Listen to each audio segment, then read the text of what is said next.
Hi everyone, I hope you're ready for a big week in Forex markets that I suspect will be completely dominated by all the central bank meetings we have lined up. Of course, the Fed will be the headline act, but there's also the Bank of England, Bank of Japan, Bank of China, and Swiss National Bank setting monetary policy, as well as an election in Canada.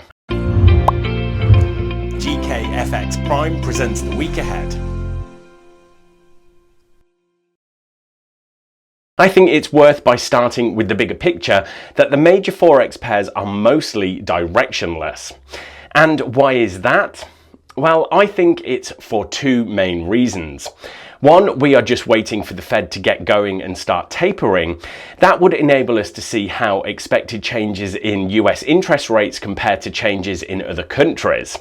And two, stock markets are very calm, and there is no big rush of enthusiasm or flight to safety. Okay, onto the Fed meeting.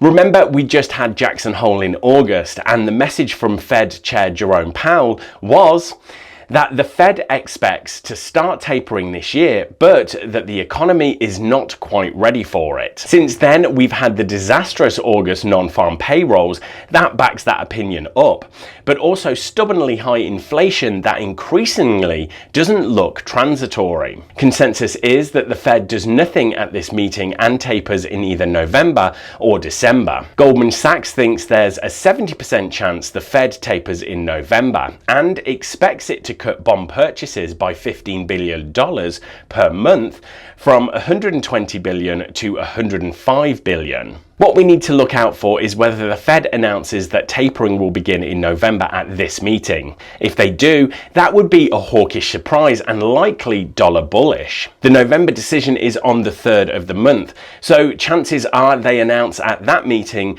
that the tapering will start sometime later in the month. If there is no clear signal for November this time, then on balance that's dollar bearish, and we could see some breakouts in euro dollar and other major pairs. Let me also just quickly mention there is the Canadian election on Monday, September the 20th. Results should be known by Tuesday. There seems to be a good chance that Prime Minister Justin Trudeau's decision to call a snap election might actually backfire and restore power to the Conservatives, led by Erin O'Toole. But from an economic perspective, the platforms of the two main parties are quite similar with comparable plans on government spending.